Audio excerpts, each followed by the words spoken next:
누가복음 8장 22절에서 25절 한 절씩 교도하겠습니다. 하루는 제자들과 함께 배에 오르사 그들에게 이르시되 호수 저편으로 건너가자 하심에 이에 떠나 행선할 때에 예수께서 자기를 쫓으니 마침 만국이 호수로 내리침에 배에 물이 가득하게 되어 기대하니라. 제자들이 나와 깨워 이르되 주여 주여 우리가 죽겠나이다 한데 예수께서 잠을 깨사 바람과 물결을 꾸짖으시니 이에 그쳐 잔잔하여지더라. 제자들이 예수께 너희 믿음이 어디냐 하시니 그들이 두려워하고 놀랍게 여겨서 말하되 그가 누구에게 바람과 물을 명함에 순종하는가 하더라. 아멘. 마가복음에 보면 하루라고 되어 있는 이 하루가 바로 당일 그날입니다. 예수님이 하루 종일 힘들게 사역하시고 바닷가에 가서 또 이 씨 뿌리는 비유를 하셨어요. 그 밤에 배를 타고 넘어가신 겁니다. 마가복음 4장 35절에 그날 저물 때에 제자들에게 이르시되 우리가 저편으로 건너가자 하시니 그렇습니다. 근데 이 바닷가에서 씨 뿌리는 비유 외에 천국 비유를 참 많이 했습니다. 많이 두어 가지 한 더한 다음에 그리고 이제 해가 졌어요. 그리고 이제 쉬어야 되는데 저쪽 건너가서 쉬지 않은 겁니다. 여러분 건너가 어디냐면 이제 마가복음 5제 보면 거라사 지방으로 나옵니다.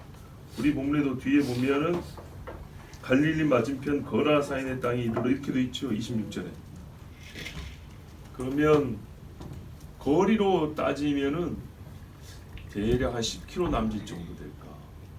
왜냐면 갈릴리 호수가 동서로 제일 넓은 데가 13km거든요. 13km. 근데 갈릴리가 가버나움 이쪽이 약간 위쪽에 있어요. 거기서 이쪽만큼 있어요. 이렇게 아주 길게 끄는 것도 아니고 중간으로 하면 13km가 안 될 것 같아요. 한 10km 정도 되지 않을까 이렇게 보는데 뭐 그 정도면 노젓고 가도 한 2시간 노젓고 가도 2시간 아니면 갈 정도 2시간, 3시간 만약에 도철 타고 가면은 뭐 1시간이면 가지 않을까 그런 생각이 들 정도로 먼 거리가 아닙니다. 그러니까는 저물 때니까 깜깜하면 어렵겠죠. 그죠? 깜깜하면 뭐 요즘같이 라이트가 있는 것도 아니고 등불 켜고 이렇게 가기도 어렵고 근데 아주 깜깜하기 전에 저물 때쯤 출발해서 이제 해가 질 때쯤 되면은 도착할 정도 그 정도 거리가 아니었을까. 아니면 해가 졌더라도 아주 어둡지 않을 때 도착할 정도의 거리 그 정도 계산하고 이제 출발하신 겁니다. 그리고 예수님이 처음부터 배에 올라와서 설교하고 있는 중이었어요. 사람들은 바닷가에 있고 그러니까 배에 탄 그대로 가신 거예요. 마가복음 보면 뭐라 하냐면 4장 36절에 저희가 무리를 떠나 예수를 배에 계신 그대로 모시고 가매 이렇게 돼 있어요. 그런데 다른 배들도 함께 가더니 자 배가 한 척 뜬 게 아닙니다. 여러 척이 떴어요. 왜냐하면 예수님 가는 곳마다 따라다니고 싶은 사람이 있었기 때문에 그래서 여러 척이 함께 떴어요. 자 그러면 이제 우리에게 알 수 있죠. 기상 상황이 좋았다는 겁니다. 그렇죠? 여러 척이 떴으면 어느 한 척은 가자 하면 또 어느 한 척은 지금 갈 때가 아니라고 그랬을 것이고 여러 사람이니까 그 중에 말들이 있었을 거 아닙니까? 지금 보아하니 좀 이따 바람 불겠다 등등의 이야기가 있었겠죠. 그런데 여러 척의 배가 별 말 없이 그냥 같이 자연스럽게 떴다는 얘기는 기상 상태가 매우 양호했다는 얘기입니다. 그리고 여러분 그 손바닥만한 호수에서 기상 상태가 안 좋아 봐야 뭐 얼마나 안 좋겠습니까? 남북으로 제일 길면 21km, 동서로 13km. 내해입니다. 내해. 그죠?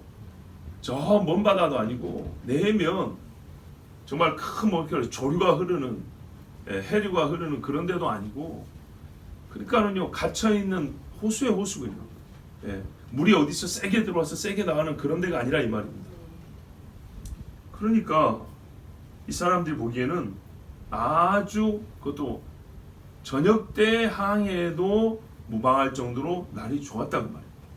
그 예수님의 제자들이 대부분 뱃사람들이잖아요. 그죠? 이 사람들이 볼 때 우리 선생님 모시고 가기에 그리고 여기 일반 사람들이 여러 척 같이 가는데 전혀 문제가 없다고 생각하고 이제 손바닥만 호수지만 어쨌든 출항을 한 겁니다. 자 가고 있는데 어떤 일이 벌어졌습니까? 첫 번째 예수님이 잠이 드셨다 그랬습니다. 아직 저녁도 못 드신 시간이잖아요. 너무 피곤했어. 우리가 지난주에 들어서 알죠. 그 하루 일정이요. 도대체 이거는 쉴 틈이 없었어요. 말하죠. 식사할 겨를도 없었다는 이렇게 돼 있어요. 사람들이 계속 와서 설교해야지, 병 고쳐야지, 집안 사람들 와가지고 또 그 응대해야지. 주님은요 사람이십니다. 육체를 입고서 사람이고 우리와 같이 시험을 당하셨다. 그러니까 배고픔에 떡 만들어 먹으라 시험도 겪으셨죠. 근데 예수님이 어떻게 했냐? 잠이 들었는데 마가복음 4장 38절에 보면 고물에서 베개를 메시고 주무셨다. 뭐 좋은 베개가 있었겠어요? 뭐 옷이나 천 같은 거 말아가지고 이렇게 이제 누웠다는 얘기인데 고물이 어디냐면 배 뒷부분입니다. 배 뒷부분이면 이물은 앞부분이고 고물하면 뒷부분인데 보통 뒷부분이 조금 더 넓죠. 배 만들기 나름이지만 만약에 뒤에서 키를 조정하지 않는다고 했을 때 약간 공간이 좀 있습니다. 근데 여기서 본 거라면 베개를 베시고 주무셨다면 배가 아주 작은 건 아니란 얘기죠. 그죠? 이렇게 누울 정도의 공간이 나왔다 얘기는 아주 작은 배가 아니란 얘기고 또 제자들이 한 배에 다 탔다기보다는 서로 나눠가지고 탔을 가능성이 크다는 겁니다. 이 정도 공간이 있으려면 저번에 성지순례 와서 보니까 배가 작은 배는 아니지만 여유 있는 크기의 배도 아니었어요. 예, 보면은 10m가 될라나 길이가 그 정도 배입니다. 예, 그러면 사람들 한 열 몇 명 타면은 꽉 찰 정도의 배. 그 정도 배인데요. 하여튼 정확한 건 모르지만 약간의 여유가 있어서 예수님이 베개를 메고 주무셨다. 그리고 여러분 항해할 거리가 멀지 않다고 그랬죠. 멀어봐야 10km 좀 넘습니다. 뭐 최장 길어도 10몇 킬로밖에 안 됩니다. 그러니까 노를 젓던 돛을 달았던 아주 어두워지기 전에 도착할 정도의 거리입니다. 자, 그러니까 예수님이 어떻게 해요?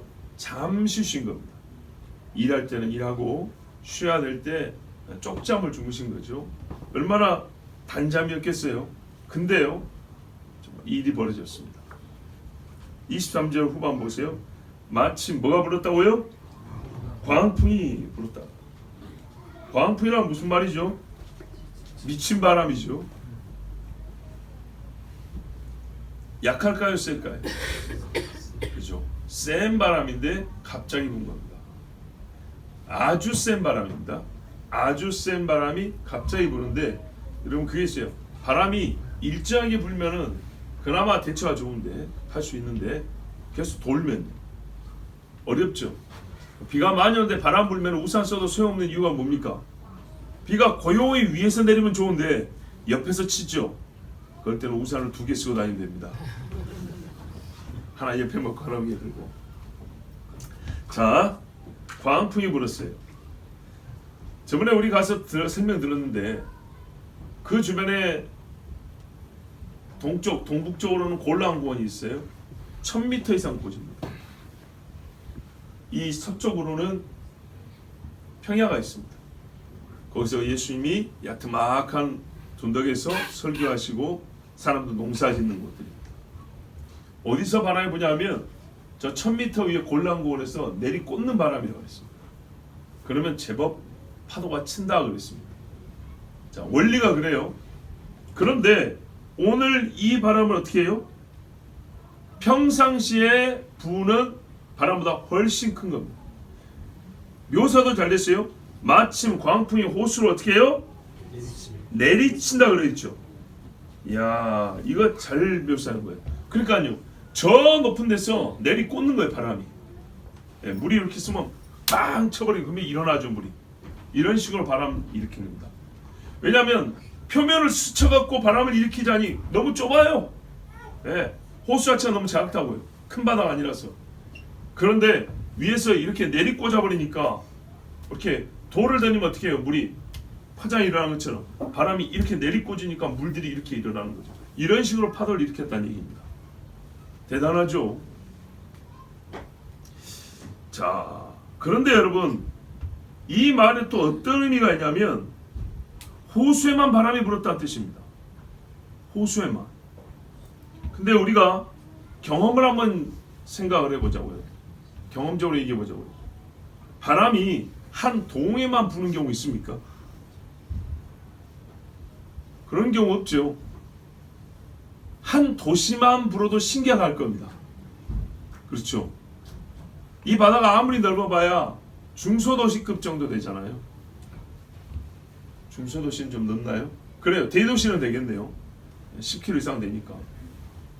그런데 여러분, 바람이 어느 지역에 조금 세게 불고 조금 약하게 부는 수는 있어도 요만한 호수만 바람이 부는 경우는 없습니다. 그렇죠? 바람이라는 건 굉장히 넓은 지역에 부는 겁니다. 아주 넓은 지역입니다. 경기도를 쓸어가든지, 그렇죠? 저기 제주도 일대에 바람이 쓸어가든지 이렇게 부는 것이지, 10km, 20km 요만한 손바닥만한 호수만 집중적으로 바람이 불어서 배가 가라앉을 정도다, 이런 기상현상은 저도 섬에 사는데 본 적이 없습니다. 있을 수가 없는 일입니다. 자, 그러면 어떻게 이렇게 바람이 불게 됐을까요? 호수를 뒤집어 엎을 정도였다. 배에 물이 가득했다, 이렇게 돼 있죠. 이게 어떤 의미냐? 봐보세요 여러분. 파도가 옆에서 치죠. 배에 물이 가득할 정도로 배 위로 물이 들어왔다는 얘기죠. 배 위로 물이 들 정도의 파도가 옆에서 치면 이미 넘어가 버립니다. 넘어갑니다. 배는 20도 각도 이상 넘어가면 넘어갑니다. 그것도 잠깐 와서 이렇게 내려 몰라도 계속 쳐버리면 넘어가게 되어 있습니다. 거기다가 보통 여러분 배 보시면 영상들 많이 봐보세요. 옆에서 파도가 쳐도 꿀렁꿀렁하지 배에 물이 들어올 정도로 넘치지는 않습니다. 그럼 보통 이기려면 어떻게 해요? 정면으로 갑니다. 정면. 아니면 약간 비스듬하게 갑니다. 그런데요, 정면으로 가는데 물에 들어가는 경우는 어떻게 하냐면 깨고 가니까 그 정도 파도가 옆에 치면 이미 넘어가고요. 그걸 깨려고 앞으로 마주치고 가는데 비스듬하게 잡고 가거나 앞으로 받고 가는데, 그러니까는 멀리 돌아야 돼요. 본래 이리 가야 될 거를 파도 옆에 치니까 요리 올라갔다 꺾어야 되니까 멀리 가야 되는 거예요. 자, 그런데 앞에서 치는데도 계속 물이 들어왔다는 얘기는 파도가 높았다는 얘기입니다. 그렇죠? 배 선수 높이가 있을 거 아닙니까? 뭐 5m 높이, 10m 높이가 있으면, 근데 파도가 계속 위에 들어오니까 올라갔다 내려올 때 물속으로 처박는 겁니다. 올라가서 내려올 때 쿵 들어가는데 파도가 위에서 뿡 치면 물이 들어가고, 내려올 때 물이 들어가고, 그래서 앞부분부터 꼬르륵 들어가는 겁니다. 그 말은 무슨 말이냐? 갈릴리 호수의 웬만한 파도는 견딜 수 있을 정도의 배를 평소에 만들어서 타고 다닐 거 아니겠습니까? 그죠? 평균치는 이상되게 해서 배를 크게 만들어서 타고 다닌단 말이죠. 그래서 먼 바다, 먼 파도로 생각하니까 큰 배를 만든 것이고요. 평상시에 못 보던 파도란 얘기입니다. 잠깐 쳤는데 물에 잠길 정도라는 얘기는 파도가 너무 커서 배가 가지고 있는 높이보다 더 높게 쳤다는 얘기입니다. 그래서 배가 올라갔다 내려올 때 많이 들어가겠죠. 올라갔다 내려올 때 펑청 물 들어오고, 올라갔다 내려올 때 물 들어가고, 이런 식으로 해서 했다는 얘기입니다. 그리고 그 배에 10명 이상의 사람이 탔다고 생각했을 때 물을 퍼낼 수 있잖아요. 퍼낼 겨를이 없었다는 얘기입니다. 도구가 없었던지 물이 들어오는 양이 더 많았고, 하도 요동을 치니까 어떻게 할 수가 없었다는 얘기입니다. 즉 말 그대로 광풍이었던 겁니다. 딱 죽게 생긴 겁니다. 이런 일을 본 적이 없어요. 여러분, 대부분 여기서 먹고 자란 사람들, 잔뼈가 굵은 사람들입니다.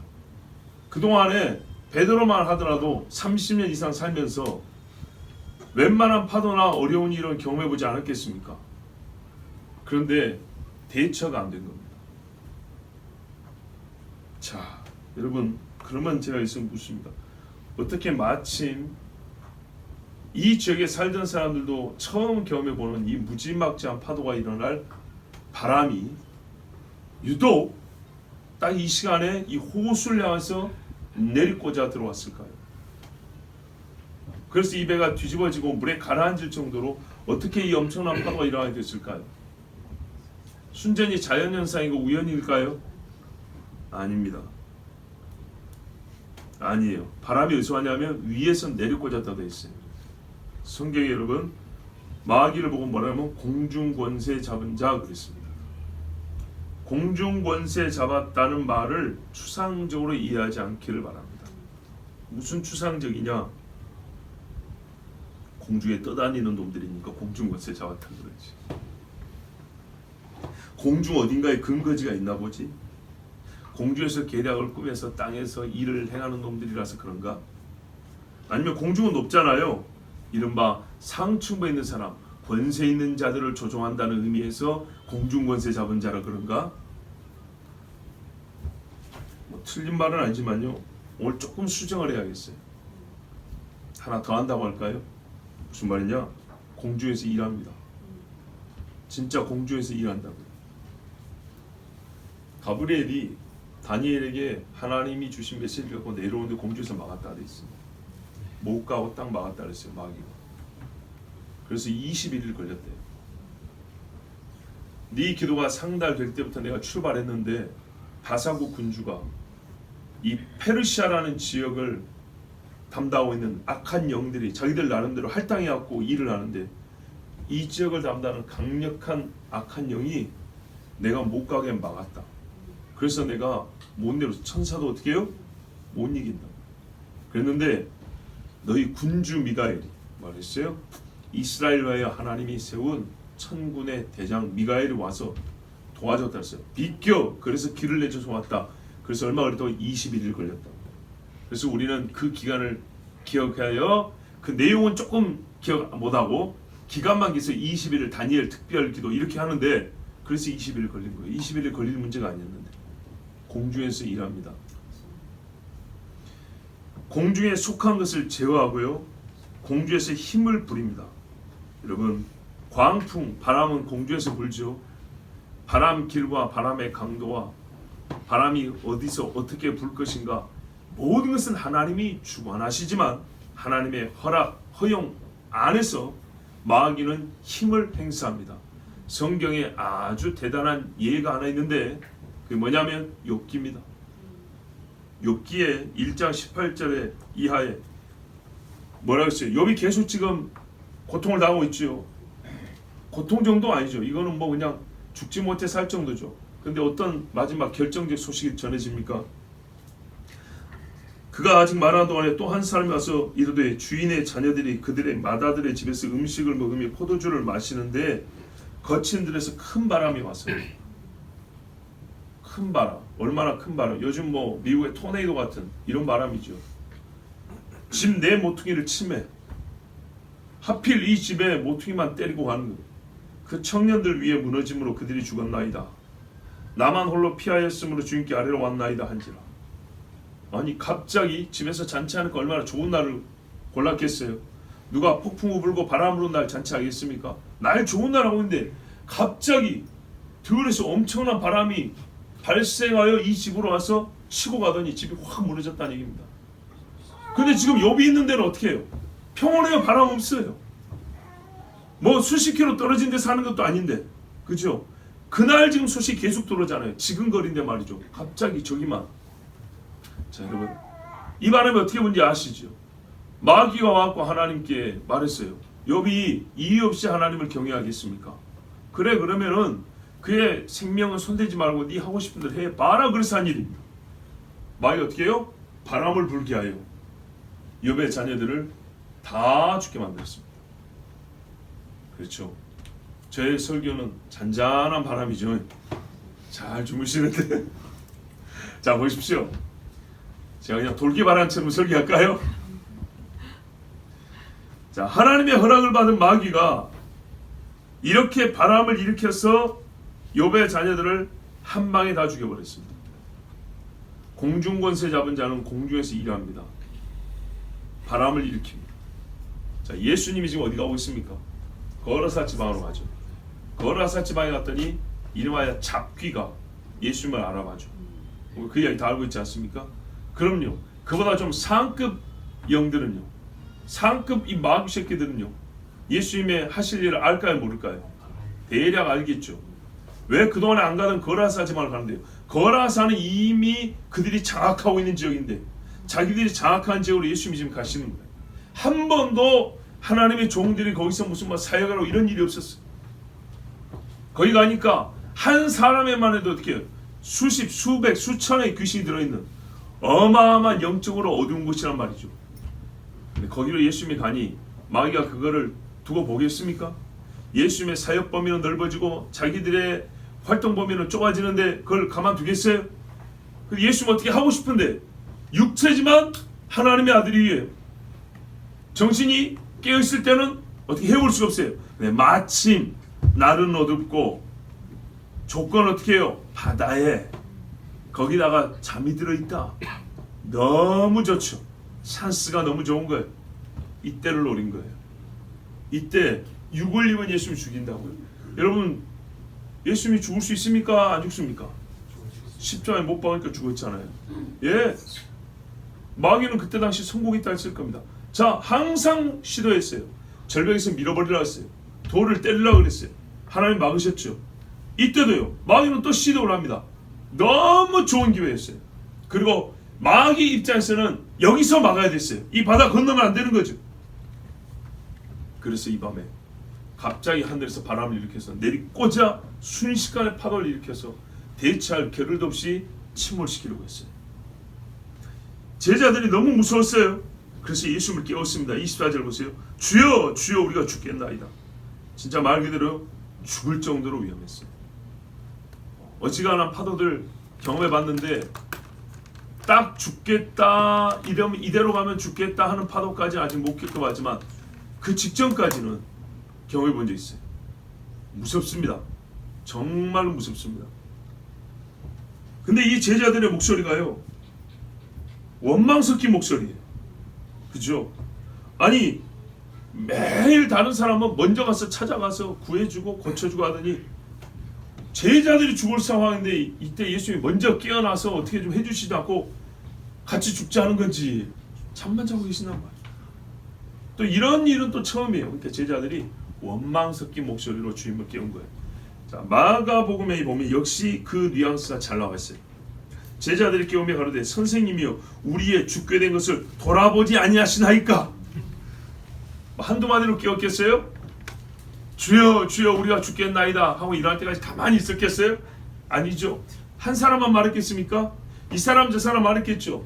좀 온건한 사람은 주여 주여 우리가 죽겠습니다 이렇게 했고, 좀 성질 있는 애들은 선생님 지금 죽으실 때가 아니에요 이렇게 했을 거고. 그렇죠? 여러 사람이 각기 성품에 따라서 또 겁이 많이 나는 사람은 더 다급했을 것이고. 그렇죠? 여러분 실제적으로 봐야 돼요. 네. 거기 배에 있는 사람들이 그냥 다 발발발 떨면서 주님을 깨우는데 정신없었어요. 그 중에 어떤 이의 말을 누가복음에서 기록했고 어떤 이의 말은 마태복음, 어떤 이의 말은 마가복음에서 이렇게 기록했어요. 근데 공통된 건 뭐예요? 죽겠습니다 살려주십시오. 이거 중요합니다 여러분. 죽겠습니다 살려주십시오. 이 외에 뭔 기도가 필요합니까? 네, 저희 아버지가 항상 가르쳐주시는 말씀이 뭐냐면 다급할 때는 급한 기도는 급하게 하라고 그랬어요. 네, 급한 일인데 나는 성격이 좀 그러면서 느긋하게 때는 지나가 버립니다. 아버지 돌 굴러가 유금 끝난 거죠. 한마디로 했어요. 비키세요 이래야지. 자, 제자들이요 어쨌든 살기 위하여 주님께 구한다는 것. 여러분 제일 중요한 주님을 구해야 되고요. 그리고 어떻게 해요? 살려달라고 직접적으로 급하게 구하는 겁니다. 자, 이를 구했더니 예수님이 잠을 깼어요. 그리고 일어나서 어떻게 했습니까? 바람과 물결을 꾸짖었다 돼 있어요. 그런데 구체적으로 말하면 역시 마가복음 이 사건이 길어요. 구체로 이렇게 돼 있어요. 먼저 바람을 꾸짖으시며 바다에게도 말씀했는데 바다에게는 뭐라고 하냐면 잠잠하라 고요하라 이렇게 말했어요. 잠잠하라 고요하라. 그러니까는 직설적으로 말하면 무슨 말이냐면요, 잠잠해 입 다물어 이런 식이었어요. 시끄럽잖아요 바다 막 파도 치니까. 직설적으로는 바다에는 입 다물어라 조용해라 시끄럽다 이렇게 말을 했고요. 그 전에 바람에게 따로 꾸짖었다는 얘기예요. 그러니까 이 두 개를 함께 묶어서 누가 보면은 바람과 물결을 꾸짖었다 이렇게 되는데, 마가복음에는 바람을 꾸짖고 그 다음에 바다에게는 꾸짖었는데 어떻게 꾸짖었냐 하니까 잠잠하라 입 다물어라 이렇게 했다고 직접 화법으로 마가복음에 이렇게 기록되어 있어요. 자, 그러니까 마가복음에는요 바람을 꾸짖었다가 따로 기록이 되어 있는 거예요. 좀 다르다는 거예요.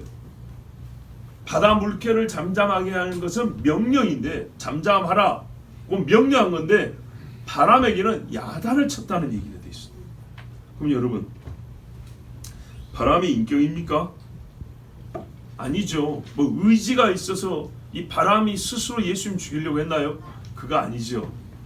그렇습니다, 여러분. 바람이 누군가를 대신하고 있는 겁니다. 네. 고린도전서에 보면 이런 말씀 있죠. 사망아 너의 쏘는 것이 어디 있냐 그랬어요. 사망이란 자체가 인격입니까? 아니죠. 생명에 따른 상태를 가리키는 게 사망이잖아요. 그죠? 예. 교통사고 사망 몇 명, 부상 몇 명. 사망은 사람의 생명 없는 상태를 가리키는 건데, 마치 사망이 인격과 의지와 힘을 가지고 일하는 것처럼 사망아 너의 쏘는 것이 있냐. 뭐 사망이 활 쏘고 다닙니까? 그러면 이 사망을 누구를 가리키는 거예요? 마귀 사탄을 가리키는 거잖아요. 그런 것처럼 바람을 예수님이 꾸짖었다는 얘기는, 바람 부는 게 뭔 잘못입니까? 그죠? 바람을 일으킨 마귀를 꾸짖은 겁니다.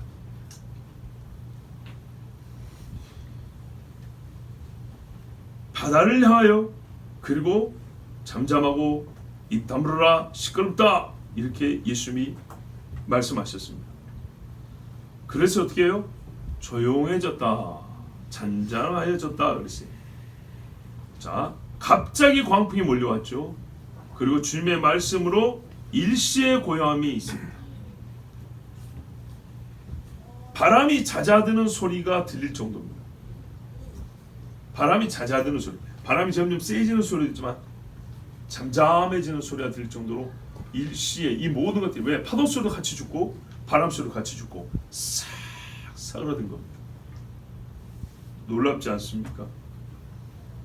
이 고요함이 호수를 이제 덮고 감쌌습니다. 주님 말씀 한마디. 공중 권세 잡은 자를 주님이 제어하시고 사슬로 묶어버리시자 땅에 고요함이 있고 밤바다는 다시 안정을 되찾았습니다. 그리고 배는 목적지를 향하여 이제 순항하게 됐습니다. 그런데 이 시간이 꽤 많이 흘러서 예수님이 가고자 하는 데까지는 시간이 좀 많이 소요가 됐습니다. 얼마 전에 선배 목사님을 만났는데 어느 한 교회에 있는 일에 대하여 이렇게 말했습니다. 뭐 구체적인 사정은 말씀드리기 좀 곤란하지만 요지는 이겁니다. 사람을 바꾼다고 그 못되고 악한 일들이 해결되고 바뀌는 것이 아니다. 악한 영 귀신이 그 교회를 장악하고 있으면 제 아무리 사람이 바뀌어도 아무 소용없다. 그렇죠? 영이 사람을 지배하는데 이게 귀신의 역사인 것을 알고 귀신을 싸워 몰아내고 쫓아내는 일이 먼저 있어야 그 다음에 사람이 바뀌고 또는 새 사람이 들어왔을 때 교회가 새로워지는 것인데, 사람 눈 이하의 세계만 보고 사람을 교체하거나 사람의 구조를 바꾸거나 조직을 바꾸거나 이런 식으로 한다. 교회가 새로워질 수 있느냐? 절대 그럴 수 없다. 부족함의 문제가 아니라 어둠의 문제인 경우에는 반드시 귀신을 쫓아내야 된다고 했습니다. 맞죠? 여기에 항해수를 더 가르쳐준다고 될 일입니까? 배를 더 크게 만들면요, 파도 더 크게 일으킵니다. 바람 더 세게 일으키면 그만입니다. 그런데요, 근본은 어디 있습니까? 바람을 미치듯이 불게 만드는 공중권세 잡은 자예요. 그를 대적하여 제어하면 바람과 바다는 잠잠하고 고요하게 되어 있습니다. 여러분, 우리의 신앙 생활을 이제 비유적으로 한번 또 보자고요. 우리의 심령이 요동하고 있을 때 대체로 무엇 때문에 그러는가 보세요. 어디서부터 시작되는가? 때로 우리가 가끔 쓸데없는 생각을 하다 기분 나빠지는 경우가 있습니다. 그럼 그 쓸데없는 생각으로 기분 나빠진 게 3일 4일 갑니다. 그 쓸데없는 생각을 어디서 가져가고 누가 심어줬을까요? 하나님은 쓸데가 없는 생각을 안 주십니다. 쓸데가 있는 생각을 주시지. 자, 쓸데없다는 것은 효율성만 말한 게 아니죠. 악한 생각들이 악한 생각들, 죄 지을 생각들, 다 속에 난 악한 생각은 마귀가 일으킨다고 했습니다. 그래서 마음을 제어하는 자가 어떻게 생명을 얻는다고 하는 말씀도 무슨 돌을 닦으면 구원한다는 게 아니라 이 마귀와 싸워 이겨야 된다는 말씀이잖아요. 이게 해결되지 아니하면 어떤 프로그램이나 의식이나 또 누군가의 조언을 듣고 소용없습니다. 반드시 내 안에서 시작되는 악한 것들은 예수 이름으로 그 더러운 영을 쫓아내야 평온을 되찾습니다. 오늘 이 말씀을 보면서 옛적의 믿음의 사람이 부른 노래가 맞다라고 박수를 쳐야 됩니다. 시편 107편 23절에서 39절까지 제가 한번 읽어드릴게요. 배들을 바다에 띄우며 큰 물에서 일을 하는 자는 여호와께서 행하신 일들과 그의 기한 일들을 깊은 바다에서 보나니. 배 타고 다니는 사람은요, 바다에서 하나님이 하신 일을 많이 보여요. 정말 맞아요. 여호와께서 명령하신즉 광풍이 일어나 바다 물결을 일으키는도다. 여호와께서 명령이 이렇게 됩니다. 언제 이런 일이 있었죠? 요나. 그들이 하늘로 솟구쳐 타고 깊은 물속에 내려가네. 파도가 그래요. 팍 올라갔다 떨어집니다. 그 위험 때문에 그들의 영혼이 녹는도다. 이렇게 무서워요. 그들이 이리저리 구르며 취한 자같이 비틀거리니, 그렇죠? 배 안에서 뒹굴고 난리가 나죠. 그들의 모든 지각이 혼돈수에 빠지노다. 정상적인 사고 자체가 불가능합니다. 사람이 패닉에 빠진다 그러죠. 죽을 것 같으면 무엇을 어떻게 할지 이게 생각이 안 돼요. 이에 그들이 그들의 고통 때문에 여호와께 부르짖으며. 자, 오늘 이 바람도요, 보세요. 자연현상이 아니라 마귀가 공중권세 잡으면서 바람을 일으켰지만 그 위에 하나님이 계셔서 허락하지 아니하시면 일어나지 아니하죠. 하나님이 허락을 했어요. 그 말은 뭐예요? 마귀는 예수를 죽인다 하지만 하나님은 그 위에 또 다른 뜻이 있는 거죠. 부르짖었어요. 자, 제자들이요, 예수님께 이렇게 부르짖기가 처음입니다. 지금 처음입니다. 다른 사람이 행하는 기적을 봤지만 우리를 위하여 일으켜주는 기적, 그것도 생명을 앞에 놓고 생사의 갈림께서 처음입니다. 부르짖어 생명을 구한 길이 처음이라고. 그가 그들의 고통에서 그들을 인도하여 내시고 광풍을 고요하게 하사 물결도 잔잔하게 하시는도다. 그들이 평온함으로 말미암아 기뻐하는 중에 여호와께서 그들이 바라는 항구로 인도하시는도다. 아멘. 정확하게 맞아 이 사람. 정확. 부르짖어 구원을 받았잖아요. 그리고 나리셈의 거라사인의 지방에 배가 당도하게 됐어요. 그러면 이날 제자들이 얻은 게 뭡니까? 부르짖어 주께 구함으로 우리는 산다는 거예요. 어떻게 살아요? 악한 영을 제어하여 평온과 안전을 확보한다는 얘기입니다. 바울이 파선을 몇 번 했습니까? 그런데 그가 두려워한 것을 본 적 있습니까? 없지요. 죽어도 주를 위하여 죽고 살아도 주를 위하여 살기 때문에 두려워하지 않았고, 하나님의 사자가 나타나 말해줬기 때문에 두려워하지 않았습니다. 자, 이렇게 해서 주님이 바람과 바다를 잠잠하게 해주신 다음에 제자들에게 이제 가르치십니다. 뭐라고 그랬습니까? 너희 믿음이 어디 있느냐? 야단을 쳤죠. 사실 주님이 그러니까는 요것 때문에 배를 타고 건너자 했던 거예요. 걸어가도 되는데 왜 배를 타고 왔냐? 주님은요, 마귀만 계획을 갖고 있습니까? 주님은 더 큰 계획, 더 은밀한 계획을 갖고 계시죠. 마귀가 뭐 할지 다 압니다. 그 마귀 하는 일을 사용해서 제자들을 깨우쳐 주고자 했습니다. 자, 너희 믿음이 어디 있느냐? 이게 무슨 말일까요? 여러분 1차적으로 이렇게 생각할 수 있습니다. 왜 나를 깨워? 너희가 그냥 명약고 바다를 잠잠하게 하면 되지.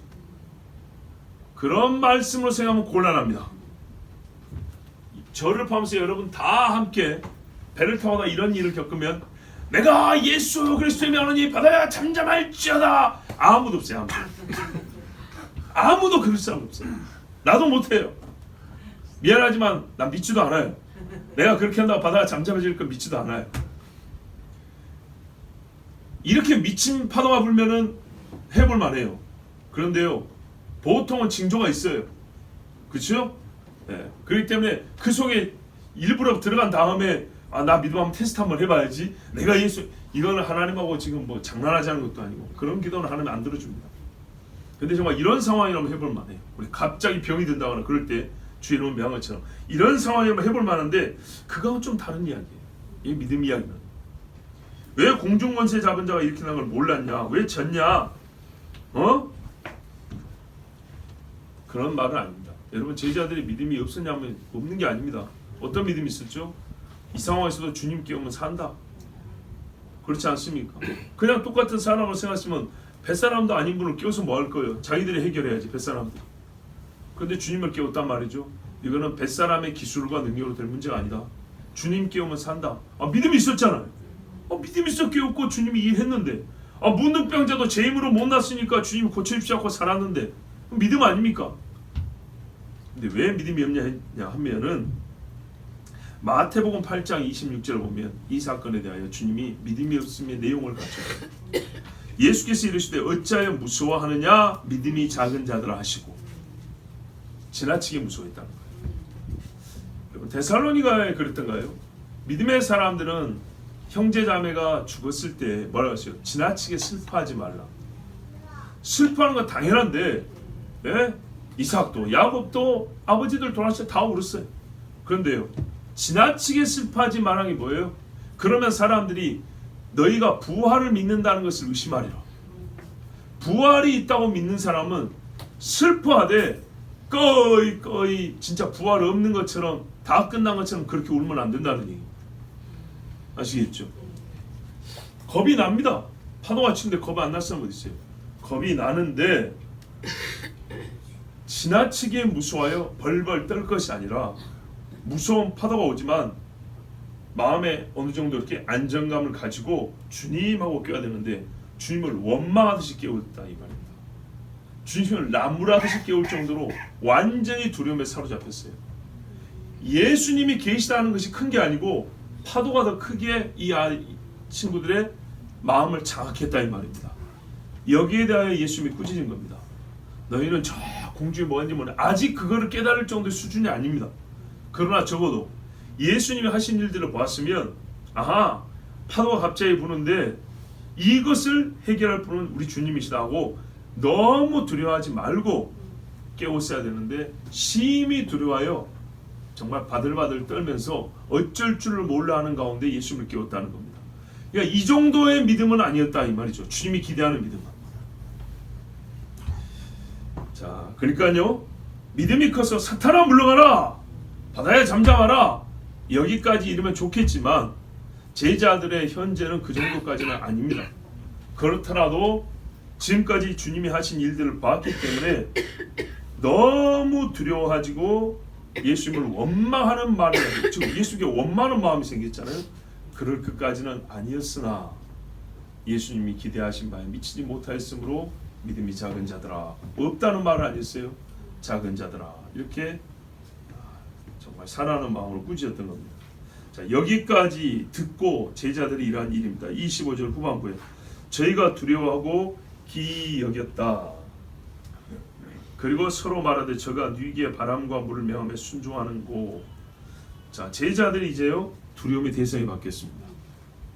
여기까지 이르자 자기를 죽이려고 하는 파도를 예수님이 잠잠케 했으니 누가 더 두렵습니까? 예수님이죠. 바로 이겁니다. 지금까지 제자들은 예수님이 행하는 기적을 봤지만 놀랍고 그죠? 박수 칠 만한, 환호성을 지를 만한 일이었지만 예수님을 두려워할 만한 일들은 없었습니다. 우리가 어떤 기적을 볼 때 우와 대단하다가 있지만요, 우와 무섭도다, 이런 기적은 별로 없습니다. 근데 하나님이 우리에게 요구하시는 마음은 하나님을 두려워하는 마음, 겁내라는 게 아니고 그 앞에 부복하여 엎드리는 마음을 원하십니다. 예수님은 바람과 바다를 명하여 순종시킬 수 있는 분이다. 곧 하나님이라는 것, 이것도 알기를 원하셨습니다. 사람 몸에 있는 질병, 이 육체라는 작은 고깃덩어리에 있는 일들만 해결해 주신 것이 아니라 천지 만물을 만드시고 다스린다는 것을 알게 하고자 하셨습니다. 초자연적인 자연 환경을 명하여 기적을 행하십니다. 여러분, 하나님이 우리로 하여금 하나님에 대한 지식을 어느 정도로 알기를 원하냐? 어떤 지식까지 갖게 하기를 원하냐? 땅을 어루만진 즉 불이 일어나게 만드는 하나님, 콧김으로 파도를 일으키고요, 그죠? 그 말씀으로 별을 떨어뜨리는 하나님, 이런 하나님으로 알기를 원하세요. 우리에게 있는 약간의 근심 정도를 해결하는 정도 아니고요, 정말 마귀를 제하고요, 보이지 않는 영적 생기를 손으로 쥐어버리는 그런 하나님으로 알기를 원하세요. 여기까지 우리가 하나님을 알아야 됩니다. 하나님을 아는 지식, 어디까지 이르기를 원하시는지를 깨닫기를 바랍니다. 시편 65편 5절 이하에 우리 구원의 하나님이시여 땅의 모든 끝과 먼 바다에 있는 자가 의지할 주께서 의를 따라 어미하신 일로 우리에게 응답하시리이다. 주는 주의 힘으로 산을 세우시며 권능으로 띠를 띠시며 바다의 설렘과 물결의 흔들림과 만민의 소요까지 진정하시나이다. 구원의 하나님은 이런 일을 하신다는 것. 그래서 땅에서도 하늘에서도 바다에서도 우리를 구원하신다. 하나님에 대한 지식을 알게 하시고 우리 주님이 하시는 일의 가장 깊은 세계를 보게 하여 주시고 주님을 사랑할 뿐만 아니라 두려워할 자로 섬기게 하는 그런 하나님의 은밀한 계획이 이 밤에 이 사건에 들어있었던 겁니다. 여러분, 만물을 말씀으로 순종케 하시는 하나님을 두려워함이 마땅합니다. 이 사건은 진실로 우리가 누구를 두려워해야 되는지를 가르쳐준 사건입니다. 주님이 그러셨죠. 죽이고 많은 마귀를 두려워하지 말고 죽게 한 다음에 지옥에 던져 넣을 수 있는 하나님을 두려워하라고 했습니다. 만물을 다스리는 하나님, 엎드려 경배해야 될 주님이라는 것을 우리가 알아야 되겠습니다. 정말 이 파도를 통하여 처음 하나님의 권능을 접한 뱃사람들이 고백한 말, 그 고백한 말을 우리도 귀담아 들어야 될 이유가 있습니다. 요나 1장 14절 16절에 무리가 여호와께 부르짖어 이르되 여호와여 구하고 구하오니 이 사람의 생명 때문에 우리를 멸망시키지 마옵소서. 무죄한 피를 우리에게 돌리지 마옵소서. 주 여호와께서는 주의 뜻대로 행하십니다 하고 사람 죽인 게 너무 마음에 걸리니까 이렇게 기도한 다음에 요나를 던졌어요. 요나를 들어 바다에 던지면 바다가 뛰노는 곳이 곧 그친 줄. 그 사람들이 여호와를 크게 두려워하여 여호와께 제물을 드리고 서원을 하였더라. 아멘. 그렇죠. 요나가 뭐라 했어요? 나 때문이다. 내가 하나님을 피해서 도망가서 하나님 벌을 내린 거다. 나를 던지면 잠잠해질 거라고 했어요. 그런데 진짜로 요나를 던졌더니 바다가 잠잠해진 거예요. 요나가 용하다 그런 게 아니고요, 하나님은 살아계시고 두려운 분이다. 이렇게 해서 뱃사람들이 하나님께 그 배 위에서 번제를 드리고 하나님과의 평생의 약속 소원을 하고 엎드렸다고 되어 있어요. 두려워하였더라. 여러분, 우리의 두려움이 무엇이고 우리가 누구를 두려워할 자로 삼고 살아갑니까? 여기 답이 있습니다. 이사야 8장 13절에 만군의 여호와 그를 너희가 거룩하다 하고 그를 너희가 두려워하며 무서워할 자로 삼으라. 아멘. 이 말씀대로 하십시오. 이스라엘에 하나님 두려움이 없었습니다. 예수님이 오늘 이를 가르쳐 주셨습니다. 여호와를 두려워하며 생명인 것을 가르쳐 주셨습니다. 하나님 외에는 두려워할 자가 없다는 것을 가르쳐 주셨습니다. 정말로 주를 두려워하고 주를 의지하면 바람이 고요해지고 멎을 것이고 파도가 잠잠해지고 바다는 평온할 것입니다. 아멘. 기도하겠습니다. 아버지 하나님 감사합니다. 오늘도 주의 자녀들을 사랑하셔서 부르시고 우리가 일생에 주님을 사랑하며 또한 두려워할 자로 섬기게 주심을 감사합니다. 하나님을 아는 지식이 어디까지 이르러야 되는지, 우리의 싸움이 영적 세계, 영의 싸움이라는데 그 깊이가 어디까지인지 이 한 사건으로 많은 것을 가르쳐 주셨습니다. 또한 우리가 배웠습니다. 주여, 우리도 세상을 보며 두려워하지 않냐고 오직 하나님만 두려워할 자로 삼게 하여 주시옵소서. 위험할 때, 죽음이 눈앞에 가까웠을 때 주여 우리가 죽게 된 것을 알지 못하십니까 하고 주를 깨워서 구원을 얻게 하옵소서. 모든 어려움과 악한 것들은 악한 영들, 공중권세 잡은 자로부터 시작되는 것을 알게 하시고 늘 이 실체를 알고 영의 싸움을 분투하여 이기는 하나님의 자녀들 되게 하여 주시옵소서. 예수 그리스도 이름으로 기도하옵나이다. 아멘.